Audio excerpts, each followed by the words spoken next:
Thank you guys for joining us for another episode of State of the Jungle with Malik Wright, presented by First Star Logistics. I'm your host, Malik Wright. Joined as always by my co-hosts, we've got Evan, we've got Logan, but we were joined by two special guests. We got Joe Goodberry in the house. We've got Ron. You guys might know him as Bengalorian in the house. And we've got a jam-packed show. Lots of stuff we want to get into. Lots of stuff that we're going to talk about. But before we do, as always, make sure you guys give this video a like, subscribe to the YouTube channel, turn on post notifications so you guys don't miss when we go live or upload content from the First Star Logistics studio. Remember, everything we post on the Sit Down with Malik Wright's YouTube channel is also simulcasted on the First Star Media Group YouTube channel. On that channel, you can catch In the Trenches with Dave Lapham, Bengals on the Brain with Joe Goodberry, and, of course, State of the Jungle. We appreciate you guys for spending your Wednesday with us.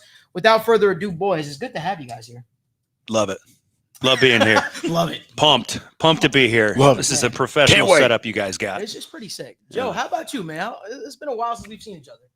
I've been here all day. Like, I've been waiting for you to get here. You came in. I'm like, there he is, finally. I was putting a beat down in NCAA and out on the Hold on 400-inch screen. Go ahead, Ron. I defend Look, I do have to defend myself. Joe over here chose the Louisiana State University Tigers. I rolled with San Diego State.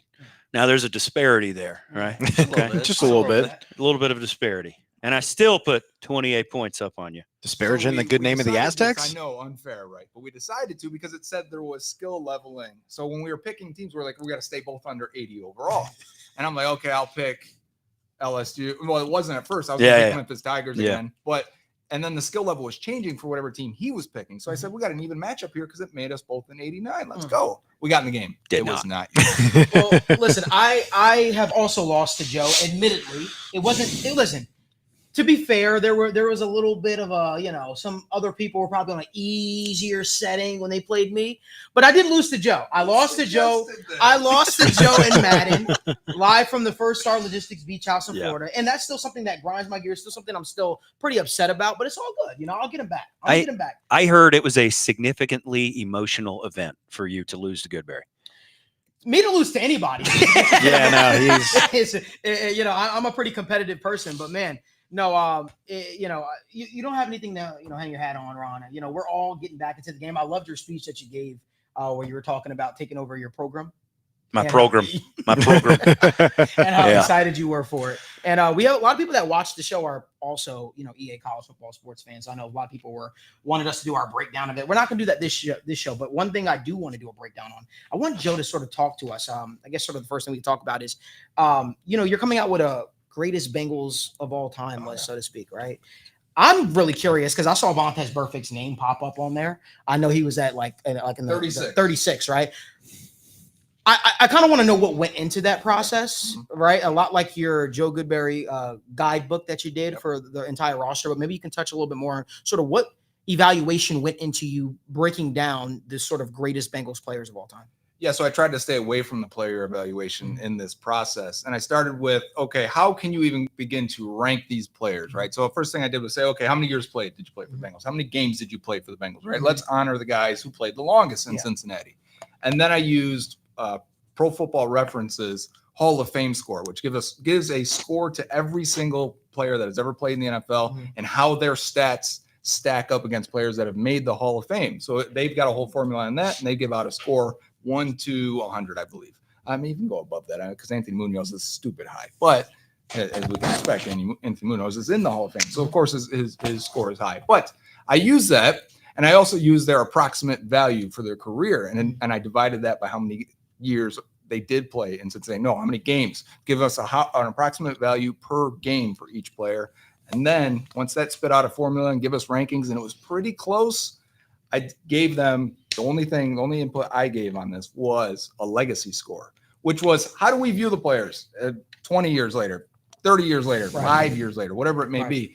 Are they still active defenders of the Bengals? Are they still active in Cincinnati or with the team or, left in good graces? Guys like Carson Palmer gets a negative score there. But, someone who's been around a long time and is now going into almost 40 years, our partner, Dave Lapham, gets a great legacy bonus, right, for what he's done outside of football. So that helped balance these things. And that's why if you look at a player and you're like, Vontaze Burfict, one of the best players I mean, he could have easily been. And if it was 1982, he would have been a tremendous player. But the legacy there and is probably going to hurt him just a little bit. It pulls him back to 36, which I think is pretty fair for him. Yeah. The one thing I love about it is I feel like a lot of people sort of forget, myself included, how many great players have come through Cincinnati. And I think that you doing this list is sort of reminds me and a lot of other people how many great players Cincinnati has really had, especially when you look at the receivers, the receiving history the Bengals have had. So I'm really, really excited to see as we get down into like the 25 and, as we get closer and closer to that top 10, top 15 list, who might make the cut. I'm excited to see that. And especially at receiver, I think we have 7 in the top 30. Oh, so, wow. yeah, that's probably their strongest position. Other than we are going to have quite a few offensive linemen in the top 10. Now, let me ask you this. Let's just touch on this a little bit more. I know you guys feel free to interject at any point, but do you think that there's like something to that, right? Does that mean like maybe Cincinnati has like a history of drafting great wide receivers, but maybe there's a position or group that they haven't necessarily excelled at, right? Yeah, that's probably they definitely value offensive tackle, wide receiver, quarterbacks. They've always had that. They've had a lot of running backs in the top of this list, but there's a lot of the one trend I will say that where it could have shaken this up is a lot of great players didn't finish their career in Cincinnati or didn't play long enough in Cincinnati. A guy like linebacker Bill Berge, who after there was a league popping up, I believe it was the UFL, he tried to sign there and just protect himself and have an option if the Bengals didn't sign him. And the Bengals did not like that. It became a whole legal battle. They traded him away to the Philadelphia Eagles. He ended up being in the Eagles Ring of Honor. So that's a guy that should have been in the Bengals Ring of Honor and maybe a Hall of Famer if he kept going. And then 2 guys like Tommy Casanova and Mike Reed that played 5 and 6 years respectively that made 3 Pro Bowls in that short span each and a couple All Pros. I mean, those guys were on a Hall of Fame trajectory, but then they, you weren't getting paid a lot in the mid 70s and they decided to go on and be, Grammy award winning country music writer, and the other guy, doctor. So, right, they had options. They've done all right. For sure. So if you guys want to catch up with all that, make sure you guys subscribe to the First Star Media YouTube channel. You can catch Bengals on the Brain. Joe's doing a fantastic job over there, including Dave's doing a great job over there in the trenches with Dave Lapham. But guys, I want to focus on something that's a little more gets everybody more involved in the conversation, right? The Bengals are coming into the season with a lot of hype. I've been on this show and I've sort of talked about how excited I am for this team this year. Everybody that knows me knows I'm excited for one player in particular, well, 2 players in particular. Mike Gesicki and Jermaine Burton are guys that I'm absolutely over the moon about. I think they're going to do absolutely great with Cincinnati, but Mike Gesicki in particular. Let's talk about the areas of concern for the Bengals this year. And me and Joe kind of talked a lot. Ron, I'm going to start with you, man. I want to hear what your areas of concern are for the Cincinnati Bengals this upcoming season. My area of concern was addressed. And I'll tell you this right now, because my area of concern with the Cincinnati Bengals is always the offensive line. And it seems to be the area of concern almost at all times for this team, right? Yeah. However, we've brought in guys, Trent Brown. We've got OBJ, not the pass catching OBJ, but Orlando Brown Jr. Yeah. And we draft a large guy, a massive human being in Amarius Mims, right? So to me, our number one objective this year has got to be keeping 9 healthy, right? So what do? You build the offensive trenches up. So that was my area of concern, and they went out and they addressed it. They addressed it, man. You know what I mean? I'm a simple guy. Keep the quarterback healthy, sling the ball down the field, and play some rumbling, stumbling defense, and I'm good to go. You know what I mean? I know you got DBs out there doing their thing, but they're a little too swaggy for me, man. I'm a simple guy. Hit hard, throw the ball down the field, and score touchdowns. That's what makes you a great coach of your program. Yeah, my program. Yeah.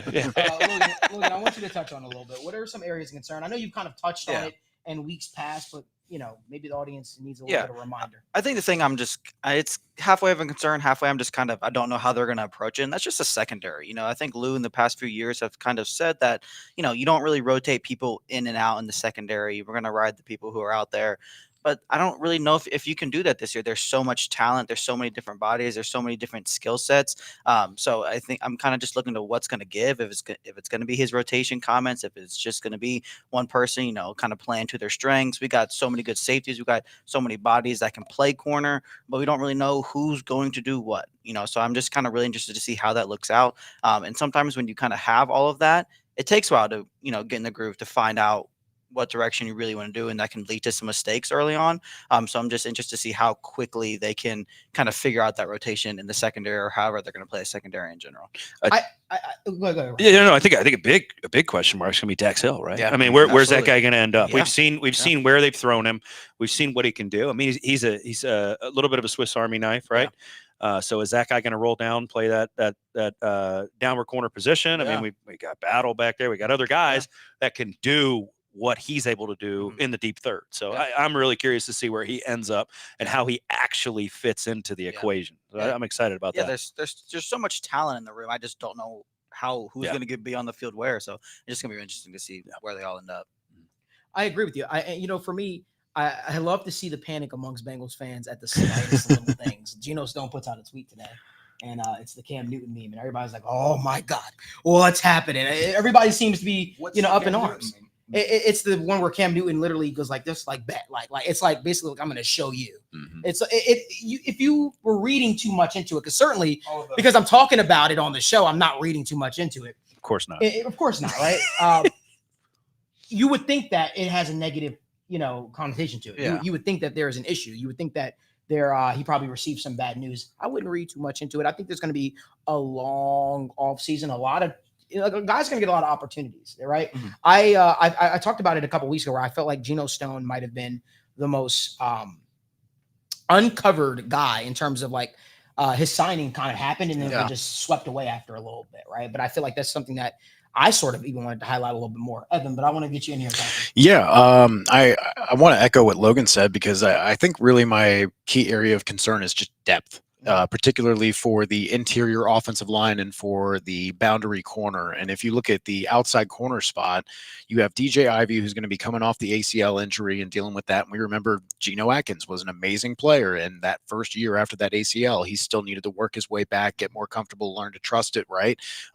I'm concerned that you might see that with DJ Ivey. And obviously he's not the caliber of player that Geno is, not to besmirch him at all. But then your other option right now is Josh Newton, who's a 5th round rookie. And obviously there was higher expectations for him for the previous season and then some disappointing follow-up there, but still at the same time, you're talking about a rookie is going to be playing boundary corner for you there. And that's definitely a concern for me on a team that's otherwise got some depth and some interesting positions like tight end, wide receiver. But the interior of the offensive line, man, like I worry so much about relying on Jackson Carman and Jackson Kirkland and Trey Hill and Cody Ford to just kind of man everything going on down there, because last year, all 5 starters stayed healthy the entire season. You don't get that lucky 2 years in a row. You just don't. And if you do, gosh, well, just everybody go buy lottery tickets at that point, because some prayers have been answered and some luck is seriously going in the right direction there. So I'm definitely expecting that there's going to be, even if it's just 2, 3, 4 games for a high ankle sprain, something like that, someone gets tossed into an ankle. Well, like, gosh, the interior of that line starts looking a lot worse if suddenly Ted Karras, Alex Kappa goes down, and now you're like, gosh, do we do Trey Hill? Do we do our new 7th round pick center? Do we? I mean, yeah, sure. Like, again, we talk about this all the time, right? You have the project guys. Eventually, Malik it's time to move on with the project guys. Approach. Like, okay, all right. But no, just depth overall with those 2 positions. That's really what's kind of looking at me right now. I think you already know where my area of concern is. We kind of talked about it so many of the last few weeks. It's the pass rush. It's after Trey Hendrickson. It's like, who's going to step up? You can tell me, you can tell me all the time that we're really excited about this guy's potential, but I'm not from the show me state, but I'm at this point where you got to show me. I got to see it, because when Trey Hendrickson's off the football field, we struggle in the pass rush department. I understand Hubbard was dealing with the whole ankle ailment that he had going on last football season, but can we see guys like Joseph Ossai step up? I feel like there's been a lot of resources, a lot of attention put into the defensive line, but for me, who's going to step up on the edge? I believe in Murphy. I liked what I saw from Murphy last year. I think a lot of people are kind of hard on him, and you guys can tell me if you disagree. That's all right. This is a safe space. We can disagree.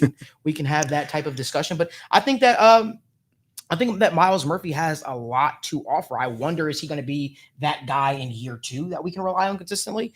But I think if I'm nitpicking and I'm looking at one area of improvement that I like to see it from, it's definitely the pass rush. Joe, what are your thoughts? Well, I started singing Nelly in my head after you said you weren't from the Show Me State. So I don't know if you guys else were thinking that. But anyways, Pass my time. yeah. What?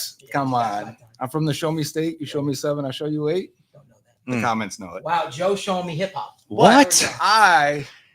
My biggest concern is they're not wearing the orange uniforms enough anymore. Just once a year. I'm being serious right No, now. Oh, I'm with you. I'm am with you on so this. with you on Yeah. this. No, this is a good take. We're Good losing take. our touch with the Yeah. orange uniforms. I mean, they Mhm. look good. They play good in them. I'm cutting up all these old clips of players, and I'm like, look how good they look Yeah. in these orange with the black pants. Even the orange with the white pants, both look good. Mhm. But Superstitious. I'm not superstitious. I'm a little stitious. Just a and little I think, stitious. and I think they need to get back to it. I'd be down for 1 white tiger game and 2 orange tiger games. Oh yeah, that'd be awesome.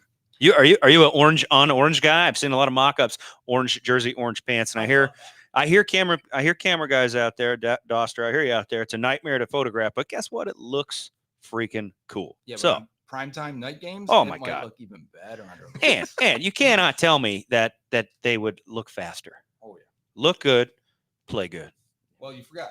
It's look good, feel good, play good, Well, get True. paid good. that's No, I think we're on agreement that we definitely want more orange for sure. I definitely think that was one area, if we have to pick, where I feel like we missed out a little bit on the orange. A little pants, bit, right? yeah. Like when we first announced the uniforms.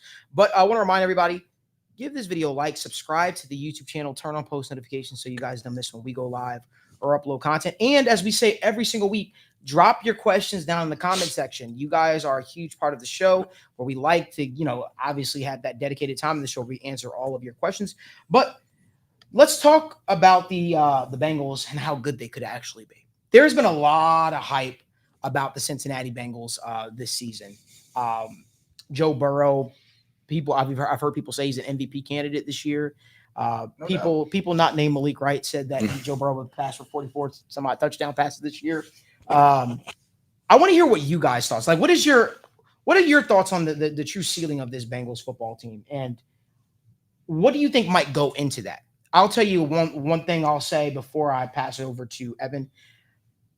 I don't think we've talked a little bit more enough about the running game. For me, I feel like whenever you have a long time back like Joe Mixon, no longer in the fold, I feel like it's always a little bit of a changing of the guard, and you're kind of like it's gonna be interesting to see how it all plays out. I do like what we saw out of a guy like Chase Brown last year. I do like what I saw out of Zach Moss when he was in Indy. I did not like what I saw out of Zach Moss in Buffalo. No. I'm hoping to believe that this is going to be a positive step towards consistency, and hopefully he can replicate some of the same success he had in Indy right here in Cincinnati. I think if you do that, I think you have a lot of success with this Bengals football team. But Evan, what are your thoughts? About the run game? No, just in general about the Bengals' potential this football season. I think that this can be the passing offense that we've wanted them to be. I think everybody has a lot of motivation between Jamar Chase, his contract's coming up. Joe Burrow wants to get his guys paid and prove that he is still the guy he was 2 years ago, 3 years ago, before he was injured.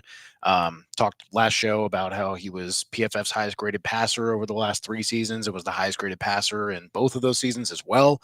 And to his credit, yeah, people have kind of forgot about that. People have been sleeping on him. So I think he's going to be playing with a chip on his shoulder. Offensive line, I talked about how there's probably going to be some injuries just by chance. But I feel like they're more equipped to handle both with the starters and some of the backup options they have at tackle and the versatility they have, that they might find ways to sustain better than putting in guys who should be questionable if they make NFL rosters as opposed to starting in, say, playoffs and Super Bowls, right? So I think this offense is really going to step up to the challenge. I'm really curious how this defense comes together. And that's really the question mark for me, because I believe in the offense. The defense is really going to be, man, like what's going on at the outside corner? Are they going to be able to hold up? Is Cam Taylor-Britt going to take this step forward? Is Mike Hilton going to keep staving off the fall off? Is Dax Hill going to step in and play that role for him? Do the linebackers recover their form? And I'd be curious to know, like, Joe's thoughts on this. Do you think Jermaine Pratt has been up and down in coverage, let's say, outside of his contract year? Do you think they pull him off on more third downs and try and get 3 safety looks out there to get battle on the field? I mean, there's a lot of questions I have. Malik talked about the pass rush. So on the offense, I have a lot of known quantities, but defense, man, it's a lot of, I like these players individually, but how they all fit together to make one cohesive average unit is remains to be seen in my book. You brought up an interesting point. I do want to get Joe's input on that as well as Ron and Logan's. But you brought up an interesting point where you talked about the passing game being exactly what it is that we've been looking for. I think people have a false sense of the Bengals passing game from the Super Bowl run that we made versus what it's been like last season. I think in large part, when you look at the Bengals Super Bowl run in general, I feel like the offense, all the while we had a lot of success through the air, I don't feel like it was a lot of intricate. It was lightning in a bottle. It wasn't. It was a lot of deep shots to Jamar Chase. Jamar Chase just absolutely putting the burners on, putting defensive backs in hell. I don't really think that was like, damn, yeah, our offense is a high potent attack and we're just absolutely killing it. I just think that nobody had an answer. Because if you remember, in a large part, there was that whole thing, Jamar Chase can't catch. Jamar Chase can't catch. Or can Joe Burrow throw the ball deep down the field, his arm strength, yada, yada, yada. And then we started seeing him getting, chunks to Jamar Chase, jump balls to T. Higgins, if you will. But I feel like we kind of regressed, right? The previous season where it wasn't what we saw or wasn't as many explosive plays, I would say. I think that this year, when you look at some of the additions they made to the offense, like Jermaine Burton, you have T. Higgins still in the fold. You still have Jamar Chase, but Gesicki, to me, I think is going to be going to open up a whole lot for this offense, and that's why I'm extremely excited about it because I genuinely feel like, and I could be wrong in saying this, but I genuinely believe he's going to be one of the best pass catchers Cincinnati's had time at the tight end spot. Well, that was a big thing, right? What is the answer to the Tyler Boyd question? Yeah. Tyler Boyd was a faithful servant of Cincinnati. Carry on. Have fun, right? Yeah, go do your thing, man. But you draft a guy, a mean guy, I tell you that. Jermaine Burton, a mean guy. Jermaine Burton coming in, right? And then you bring in Gesicki in whatever order it was, right? There's your answer. You got an answer. You got two answers to the Tyler Boyd question. And to me, that is a concern you're bringing up. And the answer's right there, man. The answer's right there. You got those two players. And it's funny you say that because I'm pumped about Gesicki. Not because he looks like me and we're both pretty handsome guys. I'm not going to, I tell you. I didn't call you handsome, but you guys just, well, I'm going to say you did. I'm going to pretend you did. But those two as weapons or options for him underneath and even deep. Jermaine Burton's an athlete, as they call him, right? Roll Tide. Athlete. He can get down the field, man. So it is the answer right there to the Tyler Boyd question. Boom. But and I agree with you. I think he's going to exceed what we expect. Oh yeah, in his rookie year. But I think his ceiling is a lot. And I mean this with all due respect. I believe his ceiling is a lot higher than Tyler Boyd's. I agree. Well. And I think what you get out of a guy like Jermaine Burton is just explosive. Like you get an explosive athlete, an explosive player. But when I look at a guy like Gesicki, and I keep hammering home, I've been watching Gesicki since he was in high school. Really? Since he was in high school. He's a Jersey guy through and through. One of my buddies went to the same school as him and actually took me to a game. The year before we went to Penn State, it was a big whole big thing. He killed it at Penn State, did a great job, right? Yeah.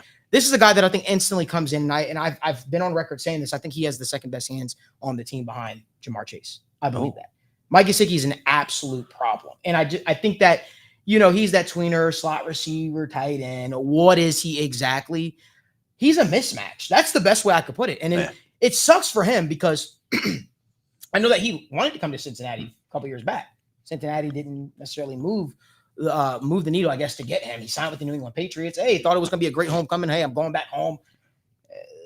People look at the numbers and they say, oh, this guy didn't do anything in New England. Well, if you were privy to watching New England football games. Mac Jones. Yeah, it was bad. Excuse me. It was bad. I've never seen a player actually do good and then get pulled.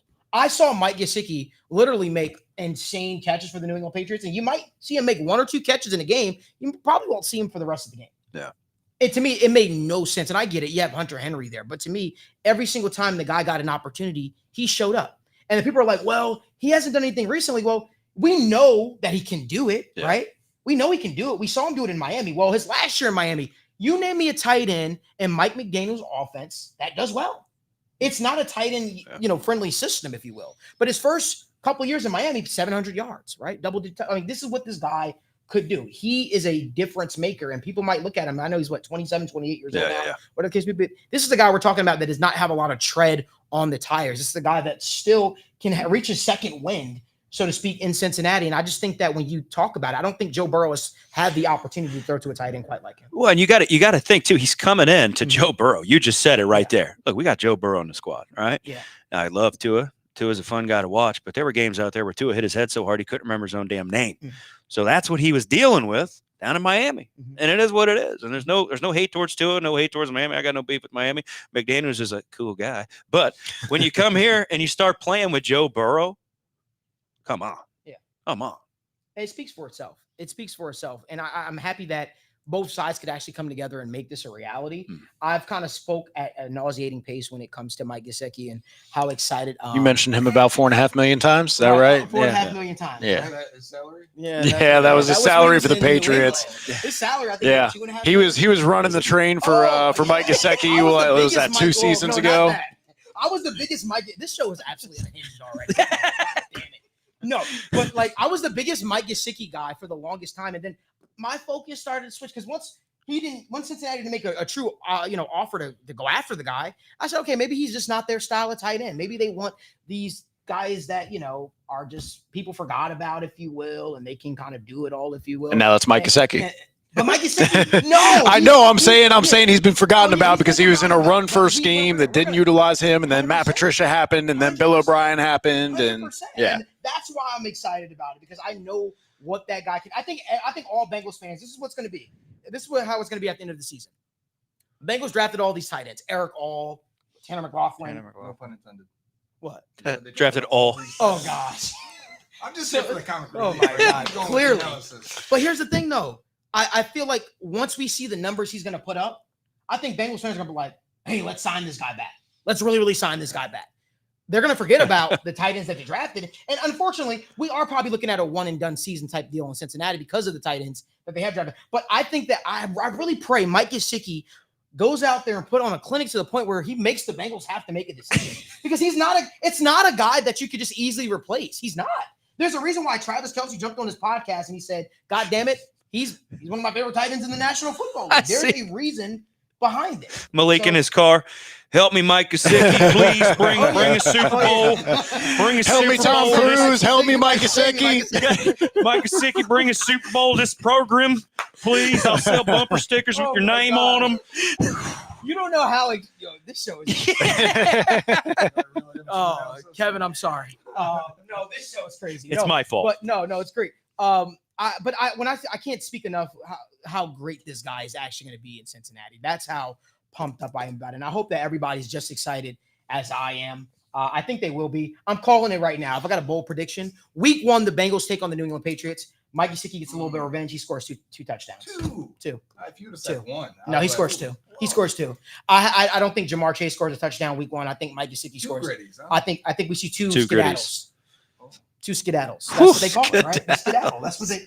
Joe, I'd brought up swapping out linebackers, trying to get 3 safety looks out there. No, you're good. We got a little off the rails there in the best way. Yeah. So we're gonna skedaddle on back over to our conversation topic here because I want to know what Joe's thoughts are because obviously there's a lot of questions on the defense. There's consistency stuff with the offense. So where does your mind go when you kind of look at what you expect from the Bengals? Yeah, and it's not so much the linebackers, right? I mean, they both got paid last year, and that I thought they had rocky and rough years. But I think there was a lot of poor play in front of them. I mean, DJ Reader is a stud. We know who DJ Reader is. BJ Hill's a fine player, but they had no depth behind them. Those guys would get chewed up. Every time you'd see a big run or big play happen, I'd look at the defense staff. I'd like, Carter's out there again. Come Right. on.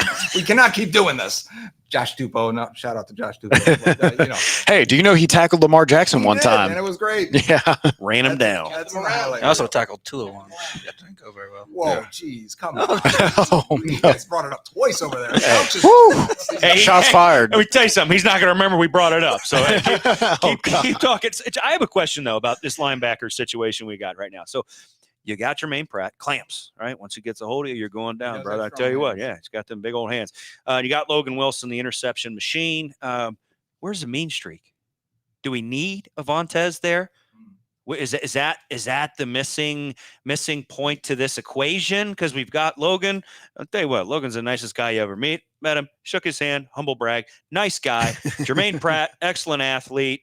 He's out there doing his thing, but where's the guy that's looking across the line and threatening these quarterbacks at mothers? You know what I mean? Put it like, Well, I mean, he's on the edge, but he's on the edge. Who's? He's a demon. I got it. Blackout Trey. But Blackout where's the linebacker doing it? Listen, you replace Vontez with the sheriff, right? Isn't that what they call Logan Wilson? Yeah. I think that's one of- Yeah. what is it? Yeah. He's the sheriff. Yeah. Oh, I got it. Okay, but Recycle Peyton Manning into Logan Wilson. Logan there. Wilson does not have the mean streak that Vontez Perfect has, and that's my point. But you let national media tell you. Do we? Well, I don't listen to them because they don't know what they're talking about.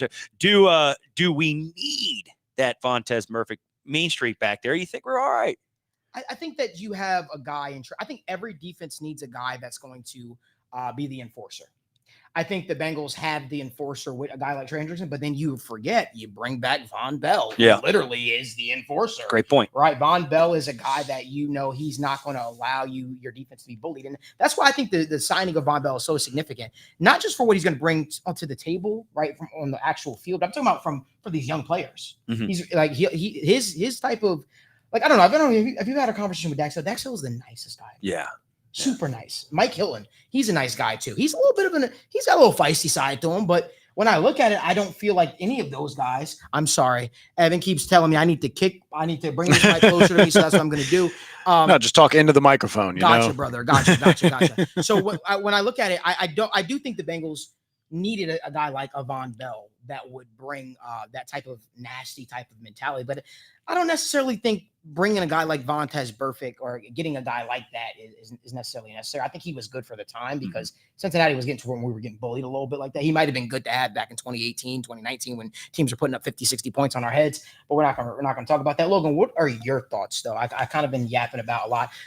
The original question was, how good do you think this Bengals team could be for this upcoming season? I love Ron's question about, do we need necessarily a enforcer? You can touch on that as well while you're at it. And to go to the enforcer thing too, I think Cam Taylor does a good job of yapping back there too. I think it's just, maybe it's not in linebackers as much as it would traditionally be, which it's a little more fun when it's in because they hit people more often. I think, we spread it out a little bit, which is better than nothing at least. But when it comes to just how good this team could be, I think we all know how good they can be. And, you just got to fine tune a lot of things. And, some of my favorite points when you're looking at the roster, and I've touched on this several times on the show, is just, I feel like how, the personnels that we can roll out this year are going to be so different. We can do a lot of different things with a lot of different people on the field. Offensively, we have several tight ends now instead of just one. We have several receivers instead of just one or two. We got running backs that can do a lot of different things. I think that we can just continue to roll out and to do the things that we are good at, but you can show it and line up in different ways. And I think that's something the Bengals have really,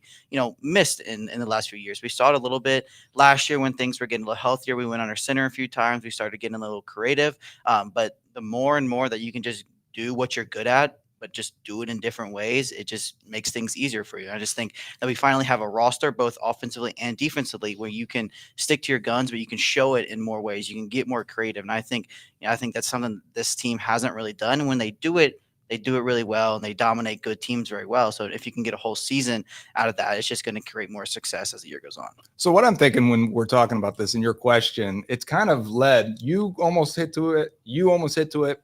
And we didn't get to talk about really the defensive tackles, although I did say the play in front of those guys last year was pretty poor, without having a true nose tackle anymore, without having DJ Reader tying up two offensive linemen, two gap in the way he can, right? Just controlling the point of attack in the line of scrimmage.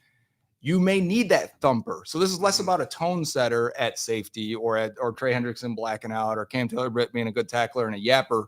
This is more about actually going one-on-one with offensive linemen, because you may have to deal with that a little bit more at linebacker now because you don't have that big guy up front. And the Bengals played a lot of 3-4 defense type, the last couple of years, especially with Reader. If they want to say, all right, now with Rankins and with BJ Hill, maybe we'll go to a more even front, but still, I still think they'll do a lot of odd fronts. And if they do, these linebackers are going to deal with linemen much more. And if that's the case, that's when you're like, hey, we need that thumper. If you remember why they needed Burfict, they were getting a little soft on defense. It wasn't just the mentality. It was also the physicality. They needed that in the middle. And I'm not sure the Bengals have a guy they can turn to that's going to want to do that. That's hungry. Yeah. Probably a guy that's on a rookie contract. These guys are paid. I mean, congratulations for getting paid, but sometimes you're not going to take that fullback on. You're not going to take that center on head on in the second level. Yeah. They may need to be looking at someone in the draft coming up. Which is strange because both linebackers are 250, in a league where a lot of guys are bordering that 230, 235, 225, and even some of the slider guys, it becomes a passing league and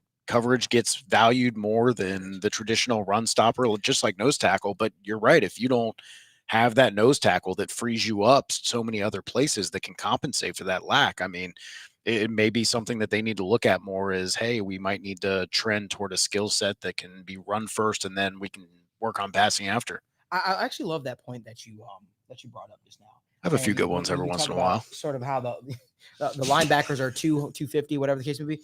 I think understanding maybe their tendencies and why they are the way that they are. They have certain characteristics, kind of going back to their earlier days. Mhm. Remember, Jermaine Pratt was a safety, Mhm. right? He wasn't he not your traditional linebacker. He didn't go. And Was he I'm not originally a positive. running back commit or like an athlete commit with He like a was- running yeah, back and then he switched to safety? I'm pretty sure he was that, and he was a Look that safety and moved linebacker. I know Bill Belichick loved him, and the Patriots were pretty pissed when the Bengals got him. But like I think Logan Wilson. I'm not positive, but I think Logan Wilson might have played a little safety too, or I got to definitely check on that. But I think that kind of would explain the MO versus having your traditional linebacker. But I think the league is transitioning to that. They want guys that can cover, because the fact of the matter is, just think about the guy who I just raved about, Mike Gesicki, right? You can rave about insert any athletic freak tight end. The league is still trying to figure out how to stop that position. If you have a very good tight end, it's the reason why guys like Kyle Pitts get drafted at 5th overall, right? If you have a very good tight end, it's like, damn, you might have a cheat code. You might have a guy that we need to try to figure out how to stop. And I think that's why you see the league going towards these tweener safeties and moving guys to linebacker, guys that have that true coverage ability. And even though they don't have the answer to stop these freakish tight ends, I'm excited. I think that, I think a couple of years ago, when I say a couple of years ago, I'm talking about maybe 15 years ago, I feel like the slot cornerback position was not a thing, or wasn't a respected position. Even Madden at one point didn't even have it in the actual game. Like now they have slot cornerback. You can be that.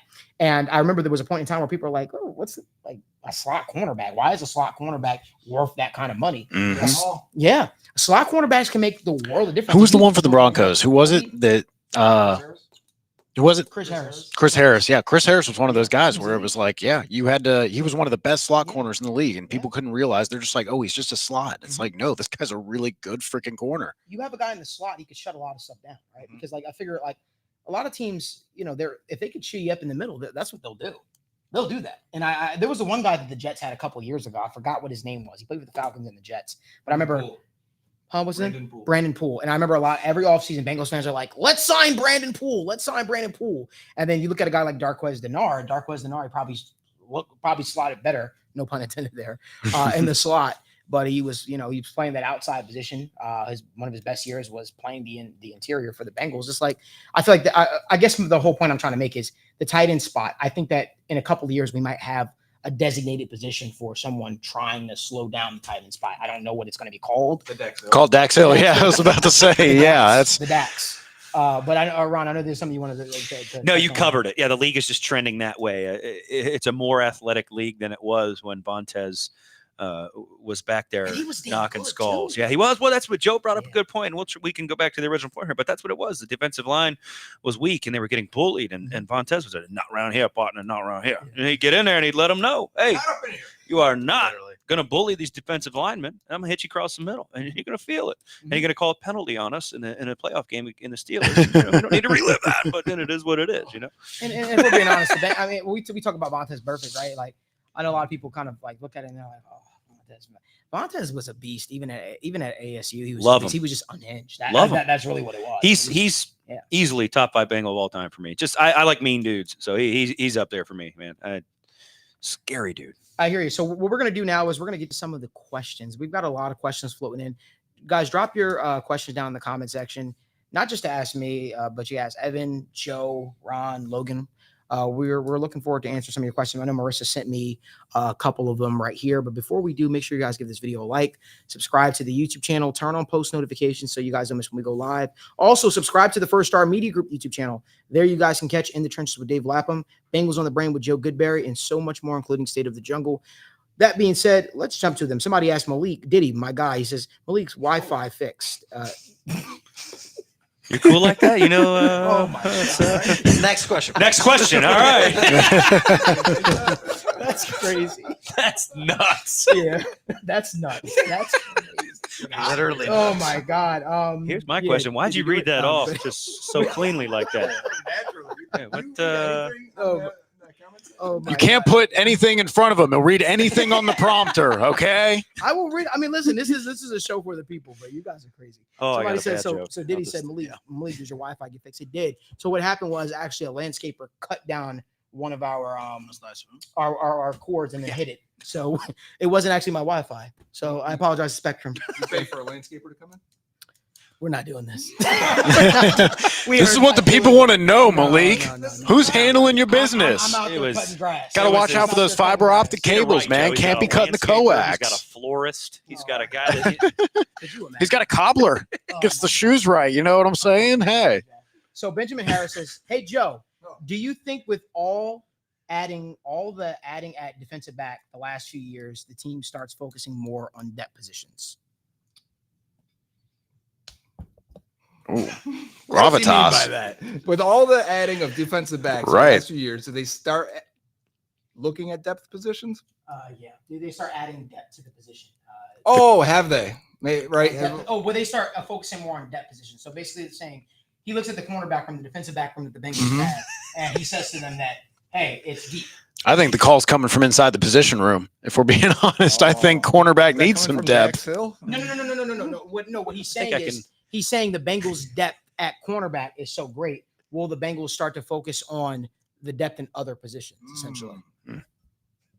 I see what you're saying. They've drafted a lot of defensive backs Do ya? recently, right? Mhm. Not just Dax Hill, DJ Turner, Cam Taylor-Britt, Jordan Battle, Mhm. right? They have put a lot of resources into it, and then signing Geno Stone also at safety, and then Von Bell back. And I think they may have buried Jordan Battle a little bit. I'm a little concerned with that. I'm not happy about it. Yeah, I'm not either, because I think it's more important to their success in the long term to make sure that Jordan Battle is a good functioning player in this defense. They don't have a lot of guys. Look, 2 years ahead, a lot of these guys aren't on the roster, and they need these young draft picks to step up. So they've drafted a lot of guys, and I wouldn't say the corner room and the safety room is even settled. I expect Geno Stone to be good, but we need one of Von Bell and we need Jordan Battle to be good. So that defensive back is, that safety room is good for the next few years. But Cam Taylor-Britt, I think, has another level to his game, and part of that is durability and staying healthy and being available for all 16 games if you can, and then. Or do they play 17 games now? I'm old. 17? I'm old. You're not old, man. I'm so old. You're not Listen, 17 games A lot or of- 16. a lot Whatever. of gray in that beard. By week, week 18. You know what I mean? Rest of the starters, so 16 games. Anyways, Load got- management. Load management. load management. We got DJ Turner and Dax Hill that are competing for one spot, and I'm not happy about that either. You might as well rotate Mike Hilton off the field a little bit, right? He's getting older. Keep him fresh for the end of the season, for the playoffs when it matters. Get Dax Hill some snaps, and also get yourself some information, because you have to make a decision on Dax Hill. And that's what I'm worried about with Jordan Battle, right? Is that he just gets buried, and then suddenly it's like you're right at the cutting off point. You don't have all the info you want. That's exactly what I was going to say about them competing. Why I don't like it, because of DJ Turner and Dax Hill, you need to answer questions on both guys, not just say, Mhm. all right, this guy won the battle. No pun intended with Jordan Battle. You won. This guy won the job. Now he's going to start all, let's hope, fingers crossed. Please, have safe and healthy season for whoever wins that job. But that doesn't answer the question for the other guy. Let's say DJ Turner wins that job, and now we're like, okay, everyone probably believes Dax Hill would make a nice slot corner, but we're never going to see that because of Mike Right. Hilton unless they start rotating him off. But I do think there is a spot for Jordan Battle to be in 3 safety looks, maybe less linebackers. That's what we almost got to that Right. point. But then I also think that Dax will be the Trey Flowers of this era, right, the next year, where he was listed in the cornerback room. He was in practices with the corners. Well, he really, when you watched him, he was a man safety. He'd come in their quarter in dime plus packages, and he would basically cover tight end. So I think Dax will do a lot of that while backing up if he doesn't win the starting job. You see, like, any 3rd and longs or kind of 2-minute drills, would you expect maybe there's a possibility that Dax and Jordan Battle and Von Bell and Geno Stone are all on the field at the same time trying to cover everything? Yeah, I think we saw it in spring a little bit. I did cut up some clips on Bengals on the Brain of things they have shown, and there was a rotation with Battle getting back in there, and it looked like a 3-3-5 nickel package with one of the linebackers being a safety. Interesting. Cool. So one thing I want to touch on too, and I know he's one of everybody's favorite Bengals, is Mike Hilton. Me and Evan and Logan, we sat in that stadium, the Chiefs stadium, and we saw him get picked on time and time and time again. And I hate to be that guy. He's been great. I know he was one of Lou's favorite signings. That Bills One of game the his week signings. prior to was a little bit of It's certain games where when you're going up against these high potent, offenses where he just seems to be the guy that they pick on. I think that there are games that you can get away where he could be out there more often than not, especially if you're dealing with a younger quarterback. Him being such a veteran guy, he can probably, really confuse them with his coverage at times. But I think when you're dealing with some of these elite, elite quarterbacks and these spread style of offenses almost at point in time, I feel like he does get picked on. But here's the one thing we could say, like, we know that has never been Mike Hilton's game. It's never been Mike Hilton's game. He's always been a great tackler, great at blitzing, just been that do-it-all guy that you're looking for, but it's never been like this elite coverage guy that you're looking for, if you will. So I think that, I don't know if I can say it's age, because I don't think age is the fair thing to say. I just think that that's just who he is as a player, and I think that's fine to say. I do think that when you're in the Bengals situation, and obviously you're playing to also win your division, but when you start playing some of these upper echelon teams, right? You're gonna have to be able to have your best defensive backs out there and be prepared to cover, because I can tell you right now, You're gonna get tested. Week 8, when the Bengals play the Eagles, there's going to be times where they're going to spread the Bengals out and Jalen Hurts is going to look to, really do some damage. Now, there's also going to be times where, and I think that's when it comes down to knowing your personnel. And I'm not a coach. I'm not here to tell you what they should do necessarily, but I think there are going to be some opportunities. I think there are opportunities where Mike Hilton can get on the football field, but I just don't think that in those true passing sets where, hey, we're going to spread this guy out. We're going to force him to cover Dallas Goedert or whoever their slot receiver is going to be. I just think you're asking for trouble. And I just don't, for me, I don't think anything that I'm doing if I'm the Bengals is going to be predicated on, are we going to offend Mike Hilton necessarily in the slot, by taking him off the field for a Dax Hill or a guy that could cover better. But maybe that's just me. I'm all about competition breeds success. I think that competition is great, and I think it just uplifts your football team. So that's just my thoughts. Anybody else got anything else? Yeah, I think that's part of the reason why he stayed in the AFC North too. Yeah. His style of play fits perfect on any AFC North team there is. He's going to play very good in these teams that like to run the football, play close to the line of scrimmage, and he's going to struggle when teams really like to spread it out. So maybe that's one of those things I alluded to earlier, where we're going to play the matchups a little bit. In the AFC North, we're going to see a hell of a lot of Mike Hilton. When we're playing the Chiefs and the other teams, maybe we see more Dax Hill in the slot or whatever it is. He's a good player. He's going to be useful whenever we find use for him, but it might just be a little bit less playing time, I guess, to say, as a result of it. But he's going to make an impact when he's on the field. I think pretty much looking at it, I think the Bengals defensive back room, we kind of said it last year to some degree, but I think this year it's more true, I would say. I feel like you can make your, lineups dependent on the matchup, if you will. You look at, you said it perfectly. Like, you look at Hilton in the AFC North. He's the little linebacker that could. Yeah. You know what I mean? Like, he comes like off that. the edge sometime, and I was like, who was that? And I was like, oh my God, that was Hilton. The quarterback is getting up, and it is slow, right? So you play a team where that's effective, and then you bring out these other guys when you play these pass-happy teams, and you cover them up, man. Yeah. Mike Hilton believes he is 6'2", 245. Absolutely. He's 190 though. He ain't small. That's what he is. Yeah, he ain't little, but he plays like he's a hell of a lot bigger. Right. He's little. Yeah. But he's big. Yeah, you know what I mean. Yeah, no, 100%. He's thick. Gary Jealous of my guy. We appreciate you always in the comment section. He says, what kind of scheme do they run for the defensive line to cover the lack of defensive tackles? What can Lou dream up? Joe. I'll start with that. Yes, Joe.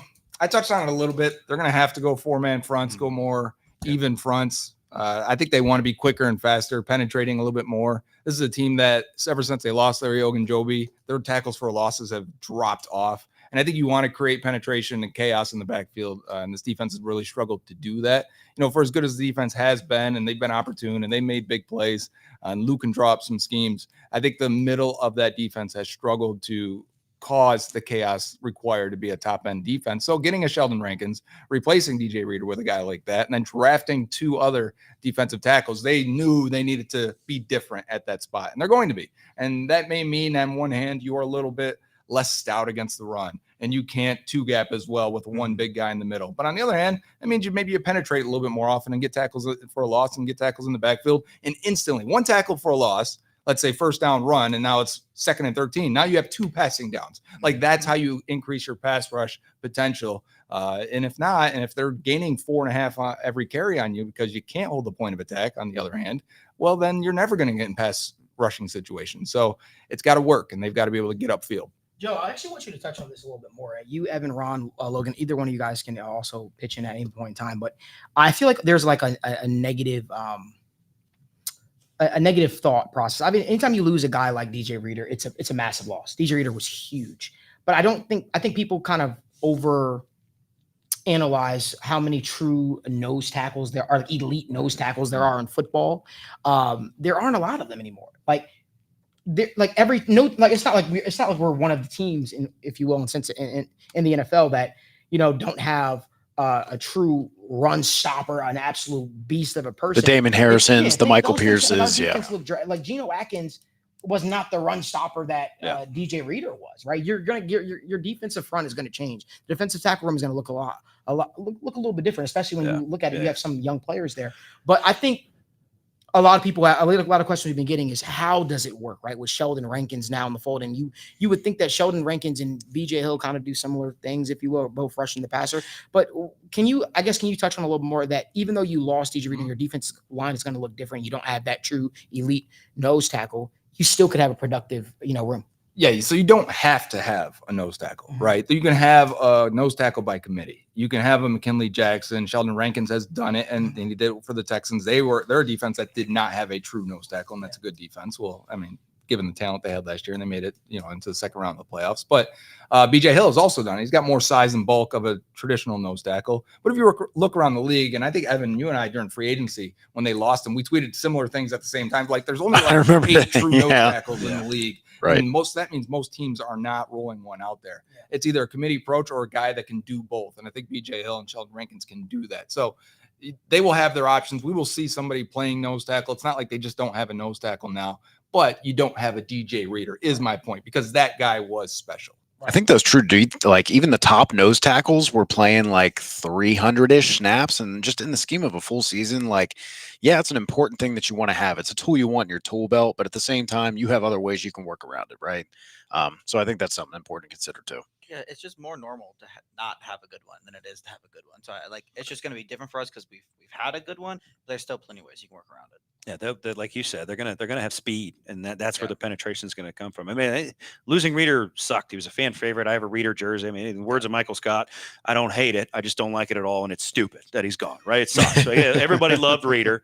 He was a fun guy, but he's moved on, and they've brought in guys that they're going to solve. Again, Tyler Boyd problem. Solve the DJ Reader problem. You know what I mean? In the times Reader, to your point about 300 snaps, the times Reader was actually lining up in the A-gap and playing nose tackle, and what we're talking about with nose tackle here, it was about 15 times a game. So we're not talking about a big chunk of the offense. It's a specialized position. Mm-hmm. It's just that we may miss it for those 15 snaps. Agreed. I want to get some more questions. Joe Nur says, can the running back room hold up all season? Anybody want to touch on that? I think it's got to. I mean, it's Joe Mixon is gone. He's gone, guys. Joe Mixon's not on the team anymore. Everybody breathe. We're good. But you bring in a guy like Zach Moss, and you got guys behind him. Again, staying healthy is a wish and a dream, right? So, can the running back room hold up? Is it's a pretty impossible question to answer, in my opinion, right? I mean, if the good Lord decides their ligaments are going to stay intact and their bruises are going to be slight, then yeah, running back room's going to hold up. But beyond that, it's mystery. I want to get some more questions. James Angela says, Burrow putting on some muscle is great, but is that good or bad? Lamar Jackson lost weight, I believe. What do you guys think? It's different play styles, because obviously you're looking for Lamar to be a little bit more mobile, a little bit quicker, a little bit able to move. And I think he actually went the way of putting on muscle first and then decided, you know what, it's not best for me in my play style. But for Burrow, who's not quite looking for that quick twitch escapability, he uses his own kind of creativity and kind of feels and navigates the pocket well enough to where you don't have to worry about him necessarily getting out and scrambling, except for the times that he wants to. It's not necessarily a primary aspect of the offense, so to speak. So I definitely feel like there's different ways that you want, but I mean, I feel like more muscle is going to help you be stronger throwing the footballs, putting more velocity on there, insulating yourself from injury by adding a little bit of just kind of, body insulation padding. It's like wearing a Kevlar vest all the time. You got an extra 15, 20 pounds of muscle on you. So Bangalore and Ron, how does it feel to have 15 to 20 extra pounds of muscle? I tell you what, you want me to stand up here? I don't want to embarrass these guys, but when you say that, dude, believe it or not, Joe Burrow gets hit a lot. It's the reality of the situation. So little bit more muscle to Mhm. me equals a little bit more durability. You know what I mean? Now we're not talking about the Super Bowl run where we had electricians, Malik's lawn care guy out there blocking. We've got a serious offensive line now, so hopefully that durability is not an issue this season. But I like me a muscular Joe Burrow. Pause. I hope that he can stay out there and remain durable and remain healthy. So. Yeah, no, a muscled up Joe Burrow is a good thing. I think that's a good point too, because Lamar Jackson as well. Joe Burrow takes a lot of hits, right? But that's his play style. That's what he wants to do. He wants to extend the play. He wants to make that happen. But Lamar Jackson is one of those guys who's so great at not taking full on hits, just getting in weird angles to where you're not quite full on and square with him. So I feel like, again, that goes back to, it lends more to his play style to be a narrow target. Yeah, Joe's hanging in the pocket a little longer. Right. You know what I mean? And that leads to taking that backside hit. You know what I mean? Whereas Lamar is 1, 2, 3. I'm running. You know what I mean? So I got it, Malik. All right. Yeah, I'm you throwing them take off, a guys. I'm second. sorry. Yeah. No, that's exactly what I was thinking. And then Evan kicked it over, not thinking about taking the backside hit. Thinking about that. That's not going to change. And maybe, remember last year we talked about this first time I'm healthy. I can do, oh, you just got it. Okay. Remember we talked about last year, bro, talked about getting quicker, right? This is the first time he wasn't dealing with a knee injury or something like that. And let me work on my quickness. And listen, you're going to get hit no matter what. This is the same thing since LSU. I remember doing the Lockdown Bengals podcast at the time. And the question was, you make Joe Burrow sound so good. What are the negatives? And we were both like, he gets hit a lot. The guy he's a little bit reckless. He goes for it. He fights for it. We love him for it, but you're not going to survive all the time getting hit like the way he does. So build your muscle up, build your body up, get stronger. He's not an elite athlete, right? He's not Lamar Jackson. Lamar Jackson makes people miss. You don't hit Lamar. That's why Lamar's, when he stayed healthy, I mean, his injuries have been different, but Joe's going to take hits, and because of it, he needs to be able to sustain. I mean, I think it's also fair to say, some people also think I hate Lamar Jackson. Let me just say this really quickly. I agree with Cam Newton's sentiment that he just recently said. Lamar Jackson is the greatest dual threat that the NFL. We were banging the table harder than anybody for Lamar to be re-signed by the Ravens. We were like, what the hell are they doing playing hardball with that stuff? Lamar Jackson, but I think he's the greatest dual threat quarterback. Oh, yeah. Easily. I'm a Bearcat.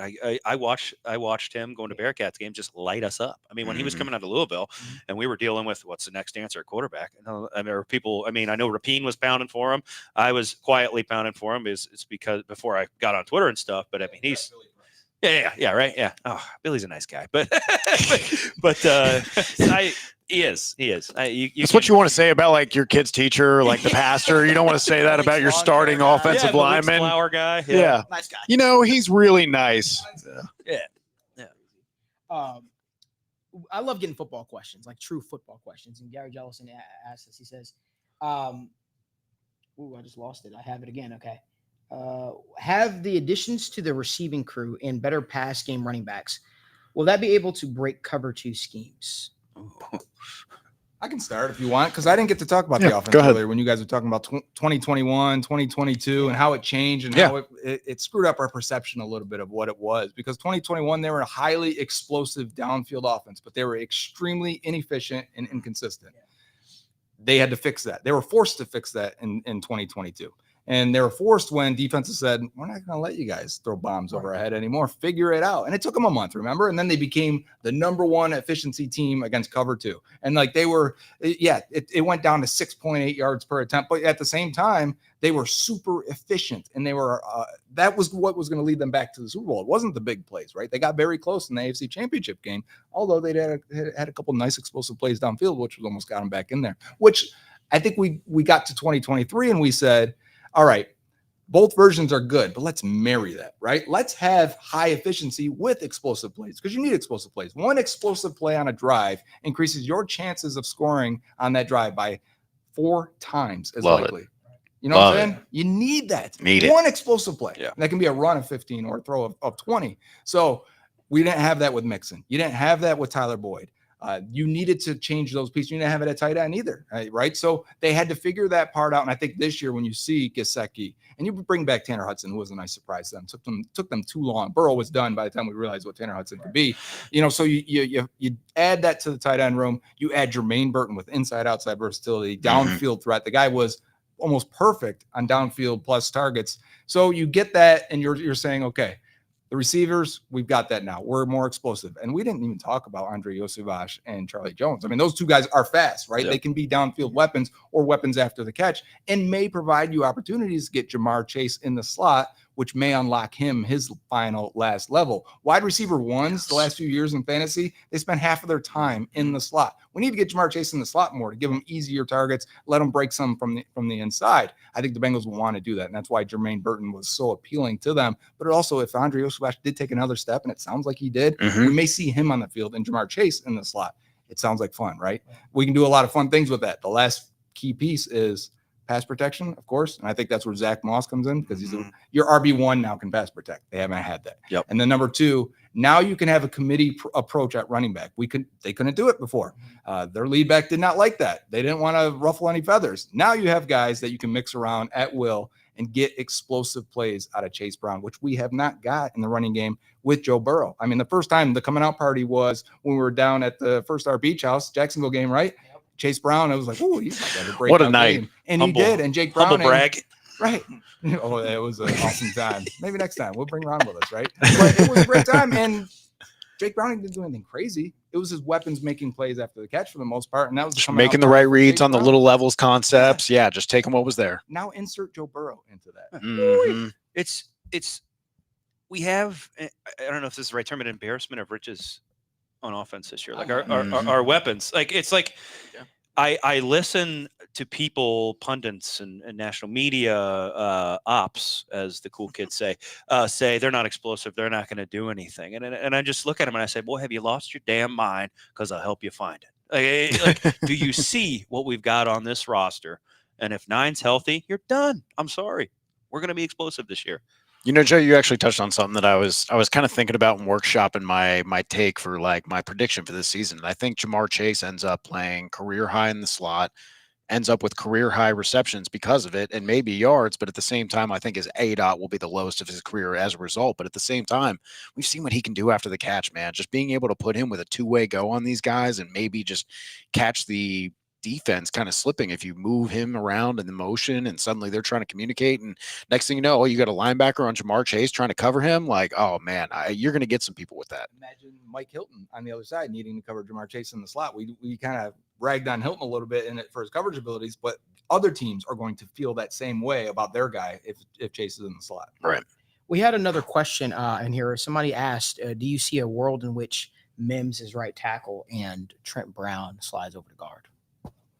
I don't. I think number one, unless Mims is like great right away, but we know he doesn't have the experience. I think they'll try and get him as many reps in camp as possible, as many reps in preseason as possible, get him up to speed, get him in on the development curve and the right path. And I don't think Trent Brown is a guy you want at guard. I know he has done it in the past. I believe he was listed as a guard coming out of Florida. But at that size and now later in his career and the injuries he's dealt with, I don't think that's a guy I want to kick inside because you've got to play with leverage. You've got to be nasty. You got to be tough. You got to dig guys out of there. Pause. And you have to, Malik. You have to dig them out of there. You got to get low, get under. You got to really get in there and really get in. You got to get some leverage. That's you know. Football. There's a lot of weird things about football, and this is one of them. Your guards need to be weird, and I'm not sure Trent Brown is weird enough. Yeah, Mims was drafted and he's fallen to the perfect spot. We've got Orlando and we've got Trent Brown that are going to play. What happens toward the end of the season? These guys get banged up and they get hurt. Mims can get in there and help us out, right? We don't have to rely on the milkman to come in and back us up, right? We got a massive human being out of Georgia who's going to come in, and he's long arms, big guy, and it's almost a 1-for-1 swap, right? Yeah, he's young. Maybe the time is needed there, but they're going to take care of him. You know, they're going to coach him up. And he's going to learn under some professionals who have been doing it for a very long time. So Chuck2624 asked a question. Says, who's winning wide receiver 3 role, Yosivas or Burton? You know, there's been a lot of chatter about Burton lately. Anybody got any take on that one? I believe it's gonna be Burton. I'm just put it out there. Yeah, 100%. Where's my camera? Is this my camera here? Yeah. Hey guys, Jermaine Burton's gonna have like 800 yards this season. Okay, that's your guy. Okay, 800. That's high. But Jermaine Burton is Stick gonna with be it. your You wide delivered receiver hard. 3, okay, that's your guy. Mark it 8. Let's go. So Ron is a huge Jermaine Burton guy. You know what's crazy? Let me just say a humble brag for a second. We did State of the Jungle War Room episodes, and I drafted Jermaine Burton Ooh. I believe we drafted him in the second round. Yeah. Evan and I, if those people that don't know, we're huge Alabama Crimson Tide fan. Roll Tide. Roll Tide. And a lot of people Okay. went out there and they said to us, they said, hey, Relax. no, there's no relaxing. They said, oh, why? No, Jermaine Burton won't be this. And there was one guy. To be clear, this was like Roll a week and a Tide. half before the report came out from Dane Brugler and everybody else that there were character concerns, and that was this predated that by a couple weeks. Yeah, and a lot of people were shocked. And LSU we Dan spoke, was shocked. LSU Dan was like, yes, but yes. his recruiting, and I looked at his recruiting, and I'm like, decommitted from LSU and went to Georgia. Wonder if that has anything to do with it. Interesting. Yeah. Yeah, but you know, and when you look at a guy like Jermaine Burton, I feel like he got like a lot of flack. This is a guy that produced at Georgia. He produced at Alabama. He produced every time, and I feel like Alabama didn't allow him to run his full route tree. Let me just say this one weird thing too. I don't know if you saw this. One of our my good buddies, he does a fantastic job. I won't say his name necessarily, but he covers college football. He said, you know, Alabama is really excited about their elite star-studded quarterback and Jalen Milrow. And I was Yeah, like, Milrow.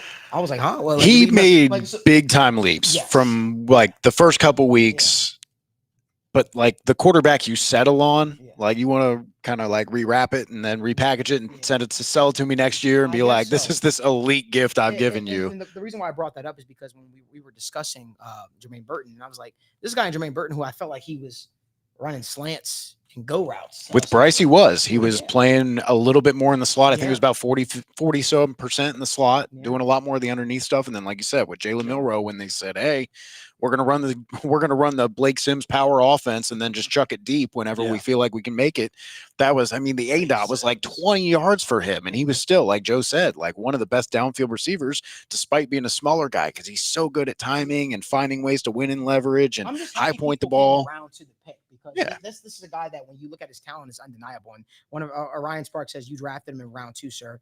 Well, I drafted Chris Jenkins in round 2. Well, he I'm went not in round flagged for that 3 too, but- after all the Key- concerns. Key so. word there is sir, right? He got Sir, it right. right. Yeah, he got Right. it right. Well, I'm just saying, like it was. I think the draft is a crapshoot where everybody wants their guy, and they're like, okay, who are we going to stand on the table for, if you will. Right. But no, I think that Jermaine Burton is going to be a tremendous talent for the Bengals, and that's a guy that I feel very, very confident in saying what he's going to bring to the table. Let's get to some more questions really I quickly. got to take real Yeah, quick, though. let's I'm hear it. trying to tally up here. It looks like the Bengals had about 1,200 receiving yards out the slot last year. I'm going to say that this year they're going to have 1,500 yards Oh, receiving I like out it. of the slot. So I'm not saying maybe it's Burton for 800, Love it. but I think getting Chase in there, I think Gesicki in there, Tanner Hudson. Do you in think there. he could kind of play that Jordan Addison vertical slot role? Oh, Do you think yeah. that would kind of be a way he fits in early? I do, and I think bringing in a guy like Justin Riscotti, who would see that from Minnesota and say, Mhm. all right, we need to get more play action. We need to marry the run game, pass I protection. love what together. Stefanski did with Minnesota last year, man. Yes, Their offense was 100%. awesome. So I think you get that in there, and I think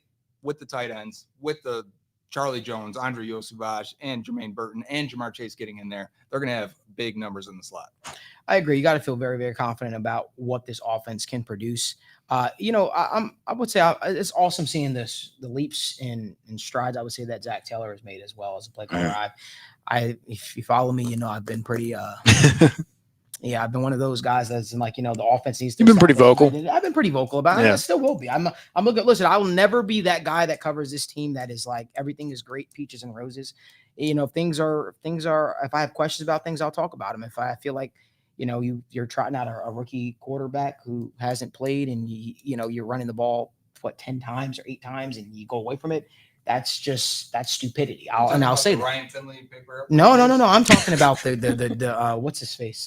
The Jake Browning days where Jake Browning, his first start, he got killed, he got crushed a couple times. And it's Steelers like game. the Steelers game. Yeah, They do not think they can run on the Steelers. That needs to get figured out. that needs to get figured out because that's a piss poor excuse. I'll say it. That's a piss poor excuse. You can't go onto a team like, oh my God, that's the big bad wolf. You can't have that type of mentality. Like they're not the boogeyman. Like you can't. I love a quote Bill Belichick said. He said this a couple of years ago. He said, "We don't look at what XYZ team is doing. We have our game plan that we kind of go. We obviously know what your strengths and weaknesses are, obviously, but we're going to approach the game the same way each and every single week. That's how you establish consistency. And if you look at the Patriots a lot of times, and I'm not comparing the Bengals to the Patriots dynasty, but if you look at it, when the Patriots were going on those runs, their game plan was pretty simple. It was hand the ball off to the running back, hit the play action, throw it to their tight end, throw it to the slot wide receivers. They didn't really change much. They went about their game plan every single week. Because when I look at it like almost like an artist, like a rapper or something like that. Think about it this way: if you're really really good at like rapping, why would you then try to go out there and make a pop song, right? Why would you try to change it up? Is this a shot at Kanye? No, not at all. He not at does. all. He does know Diddy. That's right. He did say that. Yeah. That's his boy. No, but if you think about it though, like what is your go-to? What is something that you're good at? What is your X factor? Right?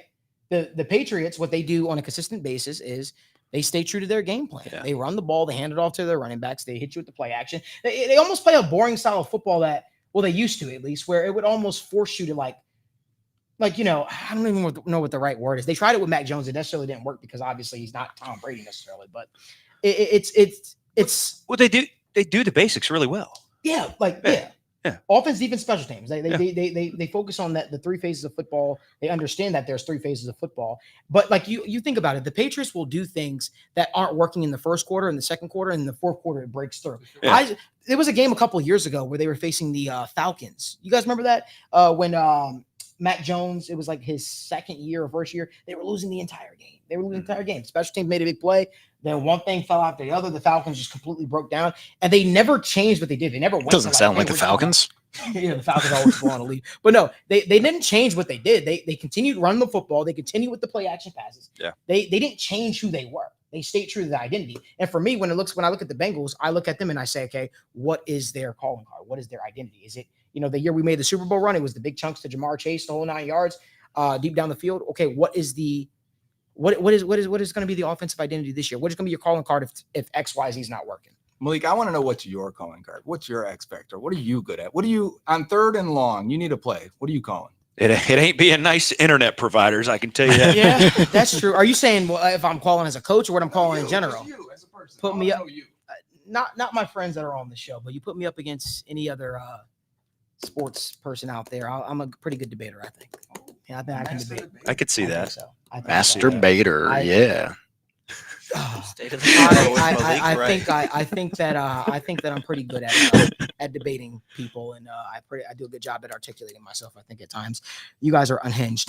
Gary Jellison says, "Miss Daniel, but having Bangalorean is a great addition, and nice to hear Joe's football breakdowns. We miss Daniel too. Somebody needs to tell him to get his ass back here from California. I know he'll be back here soon, He's but watching. yeah, he's watching. We're all throwing Sure. hearts up at you, Daniel.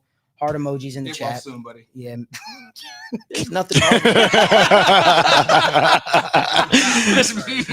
Heard about your condition. Daniel, I'm sorry. I hope they can sew that leg back on. I hear prosthetics are great these days. No, I want to say thank you to you guys for joining us on the show. This is the first time that we've had you guys live in studio for State of the Jungle, right? Joe, have you been on live in studio?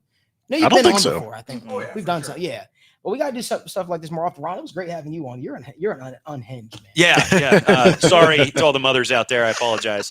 It is what it is. So No, man, but this was absolutely great. Make sure you guys follow them on social media. If you follow me, and you know who Joe Goodberry is already as well. It's more following than anybody on this platform. But you guys can make sure you guys follow them on social media. Subscribe to the First Star Media Group YouTube channel. That way you can catch In the Trenches with Dave Lapham, Bengals on the Brain with Joe Goodberry, State of the Jungle with Malik Wright.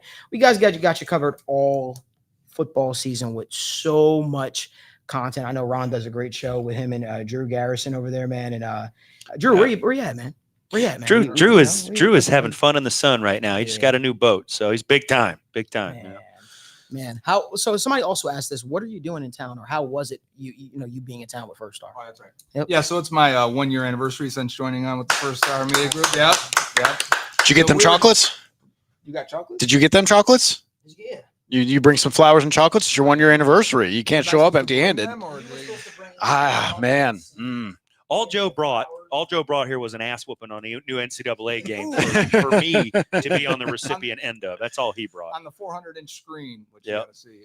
No, so we were just planning out year two. How can we be bigger and better and more awesome? And of course, we've got the ideas, and we're gonna execute it because that's what we do around here. That is what we do around here. It's good to have the whole crew. One day, me, you, and Dave all got to do a show together, man. I think that'd be pretty kick ass, right? The big three.